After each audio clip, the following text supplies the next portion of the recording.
Welcome to my YouTube channel learning with dignity. My name is Garima. आज हम करेंगे class 7 Hindi NCERT वसंत 2 का part 2 दादी माँ। लेखक का नाम है शिव प्रसाद सिंह और ये कहानी जो है इसमें दादी माँ के बारे में बताया है लेखक ने कि किस प्रकार से उन्हें अपनी दादी माँ से बहुत लगाव था, बहुत प्यार था। और चलिए पाठ शुरू करते हैं, फिर मैं आपको बताती जाऊँगी।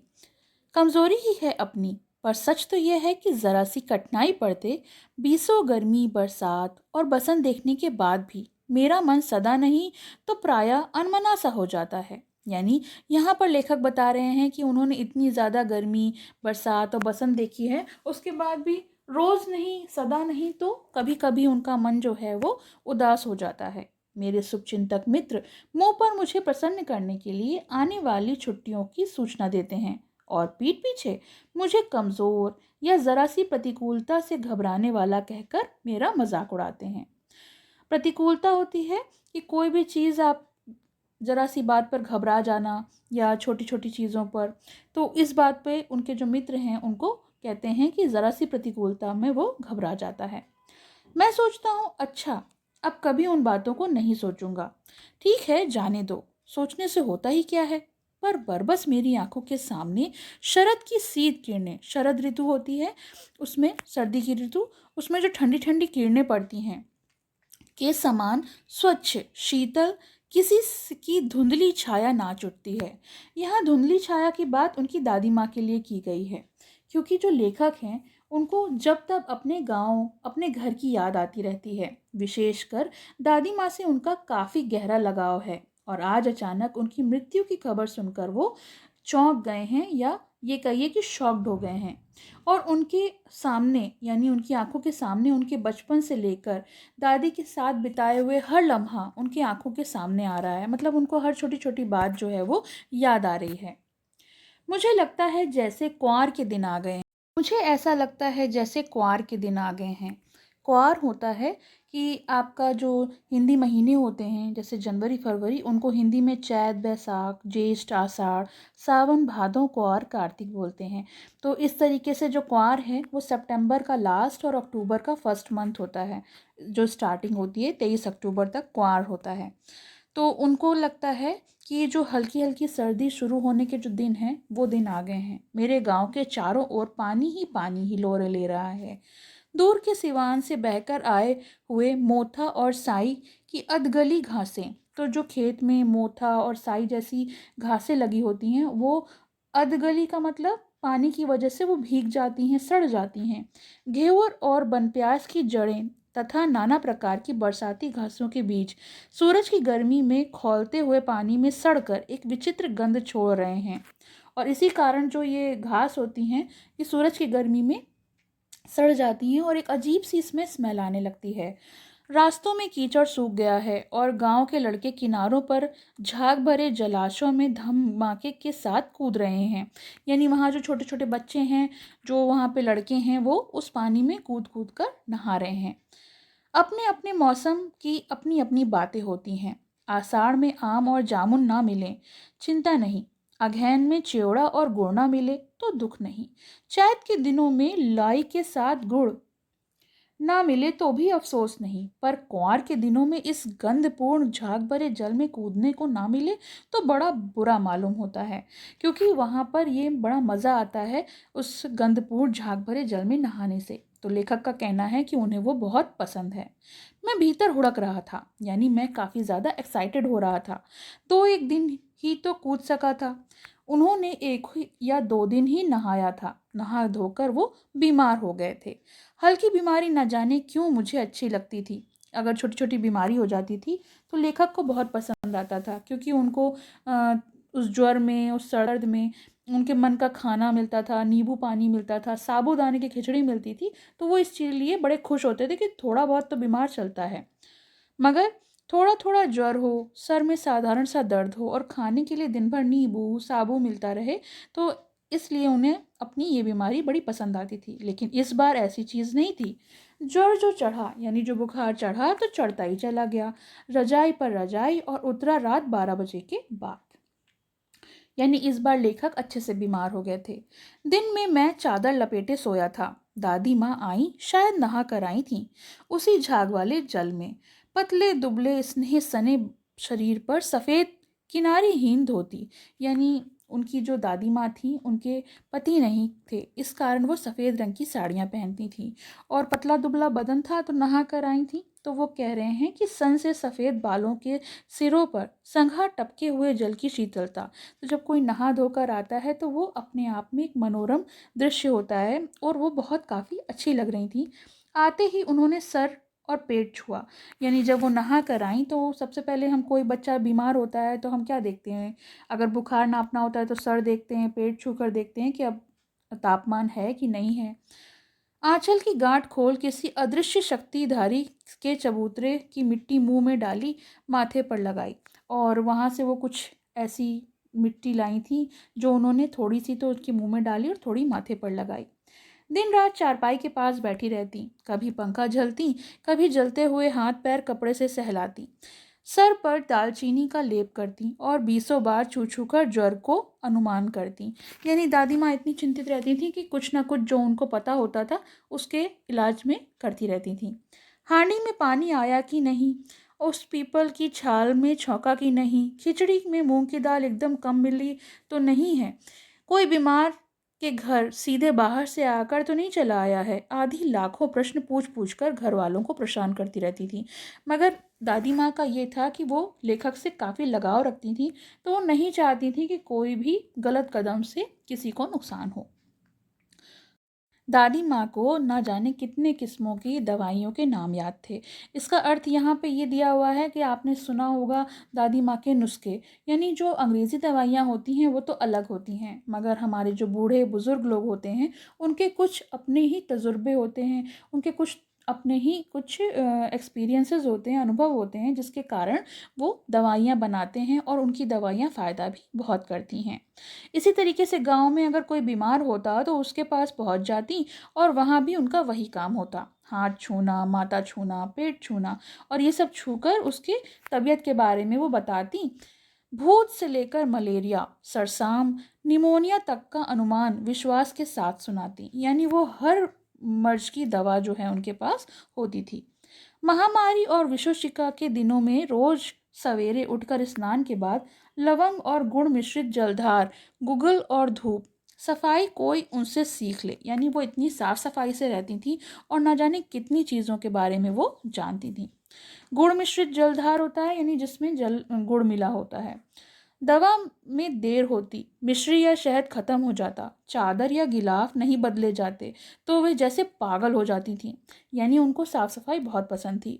बुखार तो मुझे अब भी आता है, नौकर पानी दे जाता है, मेस महाराज अपने मन से पकाकर खिचड़ी या साबूदाना दे जाते हैं, डॉक्टर साहब आकर नाड़ी या नब्ज देखते हैं, जैसे हाथ छू के नब्ज देखी जाती हैं, और कुनेन मिक्सचर की शीशी की तिताई के डर से बुखार भाग भी जाता है, क्योंकि कुनेन मिक्सचर जो होता है वो काफ़ी कड़वा होता है, तो इस कारण जो लेखक हैं मजाक में कह रहे हैं कि उसके डर से तो बुखार जो है मेरा भाग ही जाता है। पर ना जाने क्यों ऐसे बुखार को बुलाने का जी नहीं होता, क्योंकि मेरी दादी माँ जो है वो मेरा बहुत ख्याल रखती हैं, इस वजह से लेखक ये कह रहे हैं कि मुझे ऐसे बुखार से पीछा छुड़ाने में मज़ा नहीं आता। अब आगे वो बताते हैं, किशन भैया की शादी ठीक हुई। दादी माँ के उत्साह और आनंद का क्या कहना, दिन भर गायब रहती, यानी दादी माँ किशन भैया की शादी में बढ़ चढ़कर हिस्सा ले रही थीं। सारा घर जैसे उन्होंने सर पर उठा ही लिया हो। पड़ोसने आती, बहुत बुलाने पर दादी माँ आती। बहन बुरा न मानना, कार परोजन का घर ठहरा। कार परोजन यानी जहाँ पे शादी ब्याह हो रहा होता है उस घर में बहुत सारे काम होते हैं, एक काम अपने हाथ से ना करूं तो होने वाला नहीं। जानने को यूं सभी जानते हैं कि दादी माँ कुछ करती नहीं थी, तो यहाँ पर दादी माँ का कार्य था इंस्ट्रक्शन देना, केवल उनको ये बताना होता था ये ऐसे करना है, ये ऐसे करना है, लेकिन वो ये सबसे कहती थी कि मेरे पास तो बिल्कुल भी समय नहीं है।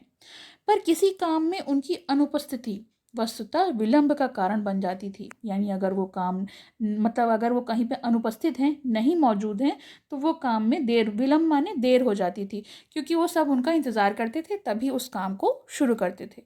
उन्हीं दिनों की बात है, एक दिन दोपहर को मैं घर लौटा। बाहरी निकसार में दादी माँ किसी पर बिगड़ रही थीं। तो एक दिन की बात है, वो बताते हैं कि वो दोपहर में घर लौट रहे थे और निकसार का मतलब होता है घर के दरवाजे पर दादी माँ किसी के ऊपर बिगड़ रही थी, यानी गुस्सा कर रही थी। देखा पास के कोने में दुबकी रामी की चाची खड़ी हैं, यानी कोई औरत है जिनका नाम जो है रामी की चाची हैं। सो न होगा धन्नो, रुपए में सूद के आज दे दे। यानी दादी माँ उससे कह रही थी कि धन्नो देखो, ऐसा नहीं हो सकता, जो सूद यानी इंटरेस्ट है वो मुझे आज के आज ही चाहिए। मतलब वो पैसे से पैसे मांग रही थी। तेरी आँख में तो शर्म है नहीं, मांगने के समय कैसे आई थी, पैरों पर नाक रगड़ती फिरी, किसी ने एक पाई भी नहीं दी, अब लगी है आजकल करने, और फसल मैं दूंगी। अब क्या तेरी खातिर दूसरी फसल कटेगी। यानी जिस औरत ने उससे उनसे पैसा लिया था, उसने ये कहा था कि जब मेरी फसल कटेगी तब मैं आपको पैसा दूंगी, मगर अब दादी माँ के मांगने पर भी वो एक भी पैसा चुका नहीं रही है, इस कारण वो उस पर बिगड़ रही थी। देखिए यहाँ पे तस्वीर में दिखाया भी गया है कि ये हाथ जोड़कर धन्नो खड़ी है और दादी माँ इस पर बिगड़ रही हैं। दूंगी मालकिन, रामी की चाची रोती हुई दोनों हाथों से आंचल पकड़े दादी माँ के पैरों की ओर झुकी। बिटिया की शादी है, आप ना दया करेंगी तो उस बेचारी का निस्तार कैसे होगा। तो यहाँ पर वो उनसे माफ़ी मांग रही है कि बिटिया की शादी है, मुझे माफ़ कर दो, थोड़ी मोहलत और दे दो, अगर आप नहीं मुझ पर दया करोगी तो फिर मेरा काम कैसे चलेगा। हट हट, अभी नहा कर आ रही हूँ। दादी माँ पीछे हट गई और उसको दूर किया उन्होंने। जाने दो दादी, मैंने इस अप्रिय प्रसंग को हटाने की गरज से कहा, बेचारी गरीब है, दे देगी कभी। और लेखक ने बीच में अपना योगदान देते हुए, मतलब बीच में इंटरप्ट करते हुए बोला कि दादी रहने दो, बेचारी गरीब है, दे ही देगी। चल चल, चला है समझाने। मैं चुपके से आंगन की ओर चला गया और दादी ने लेखक को भी अंदर भगा दिया। कई दिन बीत गए, मैं इस प्रसंग को एकदम भूल सा गया था। एक दिन रास्ते में रामी की चाची मिली। वह दादी को पूतों फलों दूधों नहाओ का आशीर्वाद दे रही थी।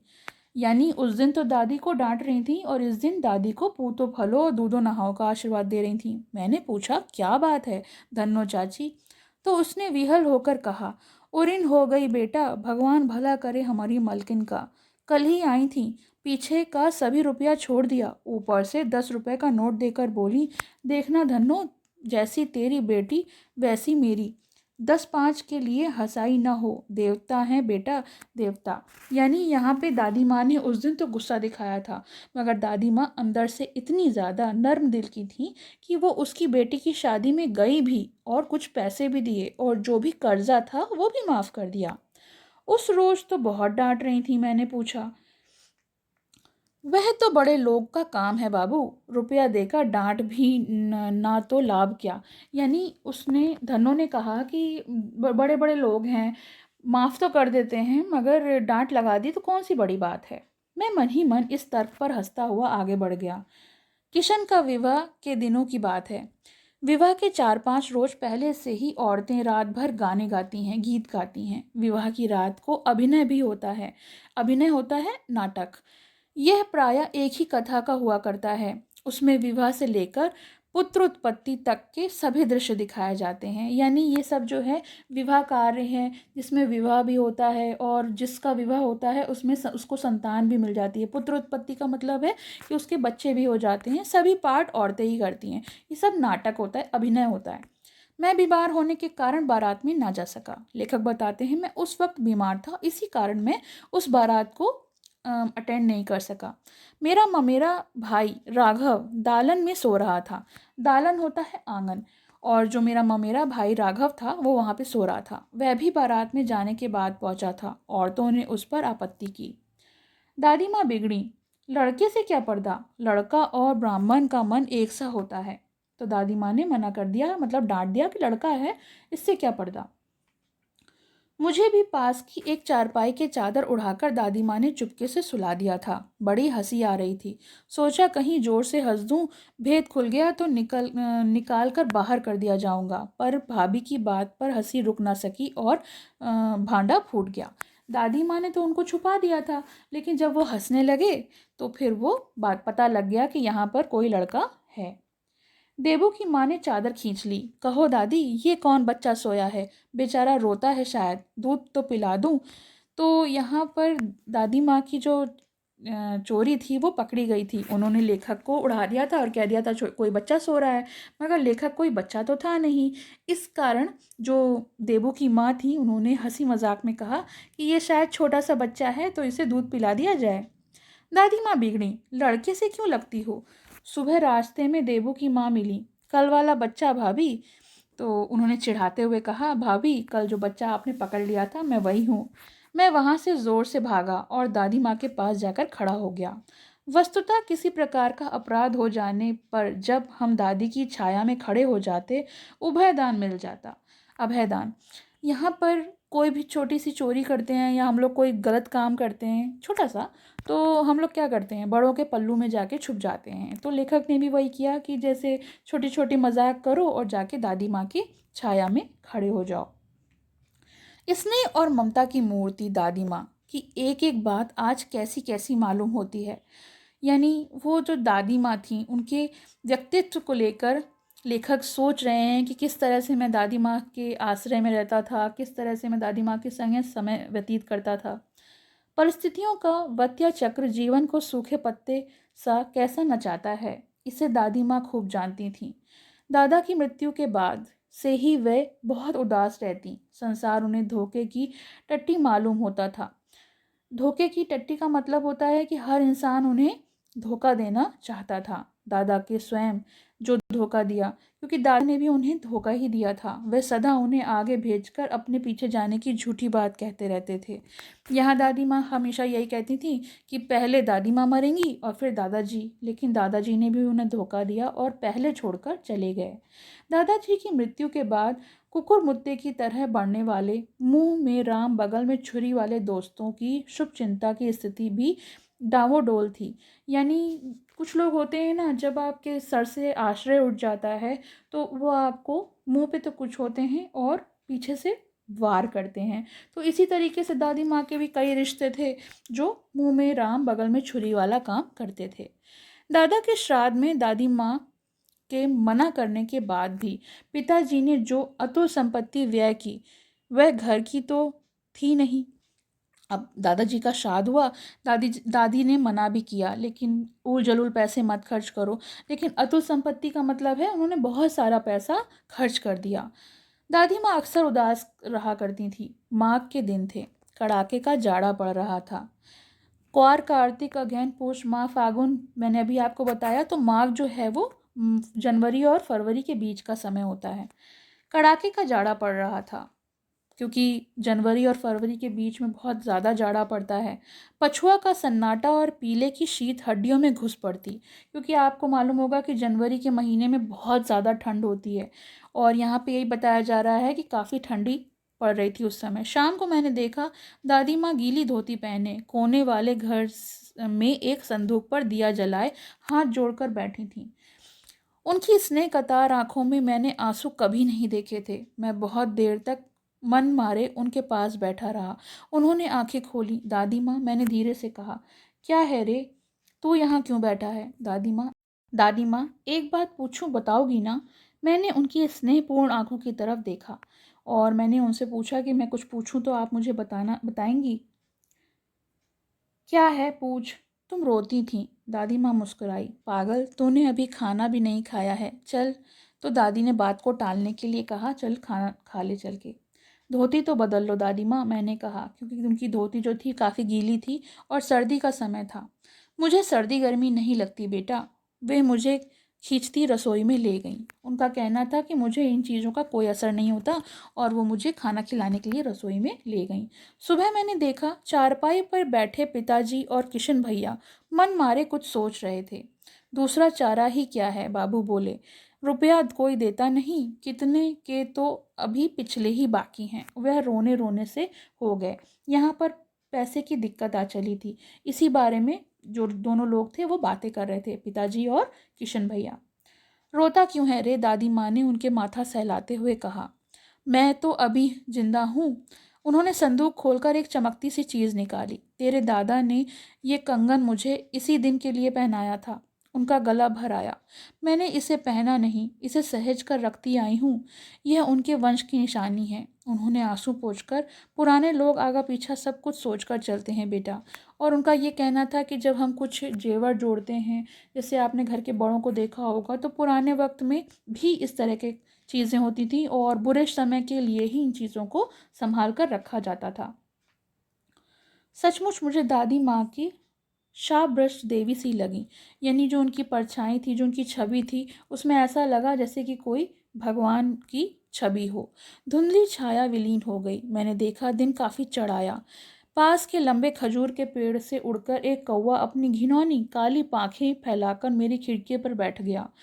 हाथ में अभी भी किशन भैया का पत्र कांप रहा है। काली चींटियों सी कतारें धुंधल हो रही हैं। आंखों पर विश्वास नहीं होता। मन बार बार यही अपने आप से पूछता है, क्या सचमुच दादी माँ नहीं रही?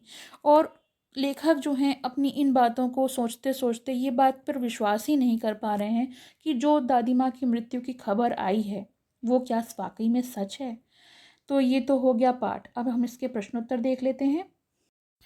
प्रश्न 1, लेखक को अपनी दादी माँ की याद के साथ साथ बचपन की किन किन बातों की याद आ जाती है?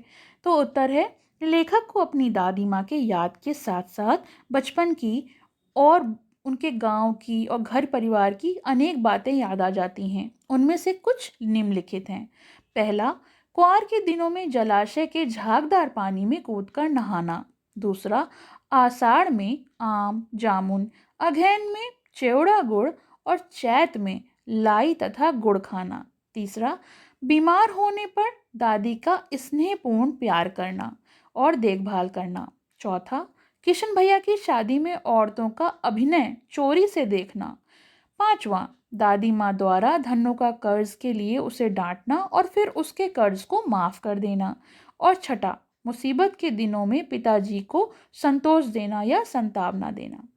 प्रश्न 2, दादाजी की मृत्यु के बाद लेखक के घर की आर्थिक स्थिति खराब क्यों हो गई थी? तो उत्तर है, दादाजी की मृत्यु के बाद कपटी दोस्तों की बाढ़ सी आ गई थी। उन्होंने बनावटी शुभचिंतकों को घर के लोग समझा और जिसके कारण नतीजा ये हुआ कि घर की आर्थिक स्थिति डामाडोल हो गई। दादाजी के श्राद्ध के बाद भी दादी माँ के मना करने के बावजूद लेखक के पिताजी ने अतुल संपत्ति व्यय की।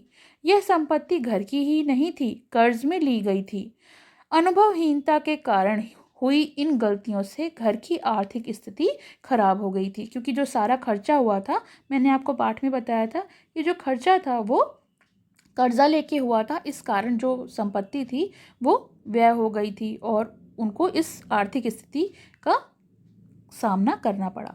प्रश्न 3, दादी माँ के स्वभाव का कौन सा पक्ष आपको सबसे अच्छा लगता है और क्यों? तो उत्तर है, दादी माँ के स्वभाव के अनेक पक्ष थे जो बहुत अच्छे लगते हैं। जैसे वह स्नेह ममता और त्याग की मूर्ति थीं। वे भावुक तथा कोमल स्वभाव वाली थीं। पर मुझे उनका सबसे स्वभाव और अच्छा पक्ष ये लगता है कि वो दूसरों की मदद करती थीं। समय असमय वह पैसे देकर दूसरों की मदद करती, पैसे वापस न मिलने पर डांटती, पर दयावश उनका कर्जा भी तुरंत माफ कर देती थी और उनकी मदद भी करती थी।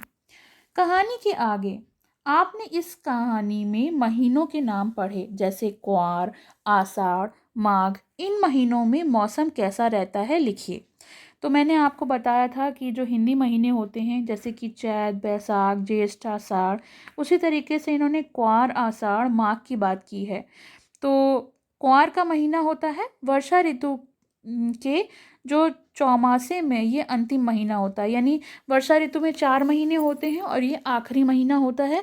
इसमें वर्षा बहुत कम होती है, आसमान साफ रहता है, गर्मी की तपन कम हो चुकी होती है और पोखर और तालाब और धान के खेतों में जो पानी भरा होता है, इस कारण ये जो महीना है ये आखिरी होता है। आषाढ़, वर्षा ऋतु का ये जो पहला महीना है, आषाढ़ का महीना, इस महीने में गर्मी चरम पर होती है, यानी बहुत ज़्यादा होती है और इस महीने वर्षा का आरंभ होने से गर्मी में राहत मिलती है। वायुमंडल में भी आर्द्रता बढ़ जाती है। आर्द्रता होती है नमी, मॉइस्चर। माघ का महीने के बारे में पूछा है। इस महीने में सर्दी अपने चरम पर होती है। कभी कभी तापमान 0 से भी नीचे चला जाता है और पाला पड़ जाता है। माघ का महीना जो नहीं जनवरी और फरवरी के बीच का समय, ऐसे में सर्दी और भी बढ़ जाती है। पछुआ हवा पर सर्दी की ओर धक्का भी देती है, यानी जो पछुआ हवा चलती हैं और सर्दी को जो है और बढ़ा देती हैं। प्रश्न 2, अपने अपने मौसम में अपनी अपनी बातें होती हैं। लेखक ने इस कथन के अनुसार यह बताइए कि किस मौसम में कौन कौन सी चीज़ें विशेष रूप से मिलती हैं। तो जैसे हम लोगों ने पाठ में पढ़ा था कि कौन सी चीज़ें विशेष रूप से मिलती हैं। गर्मी के मौसम में आम, लीची, खरबूज, तरबूज, खीरा, ककड़ी, अंगूर जैसे फल पाए जाते हैं। लोग ठंडे पेय पदार्थ पीना पसंद करते हैं। सब्जियों में आलू, भिंडी, कटहल जो हैं वो मुख्य होते हैं। सर्दी के मौसम में सेब, केला, अमरूद आदि फल जो हैं, मटर, फूल गोभी, बंद गोभी, पालक, बथुआ, मूली, ये सब्जियां जो हैं सब लोग पसंद करते हैं और यही सब्जियां जो हैं इस मौसम में मिलती हैं। लोग चाय और कॉफ़ी ठंड की वजह से पसंद करते हैं। बरसात तथा गर्मी के मौसम में कई फल सब्जियां उपलब्ध रहती हैं। इसके अतिरिक्त बैगन, करेले, फली ये भी बहुत मात्रा में मिलती है। तो ये तो पाठ के प्रश्नोत्तर हो गए और पाठ का एक्सप्लेनेशन हो गया। आपको कैसा लगा कमेंट सेक्शन में मेंशन करिएगा। पसंद आया हो तो लाइक करें, शेयर करें और चैनल को सब्सक्राइब करें।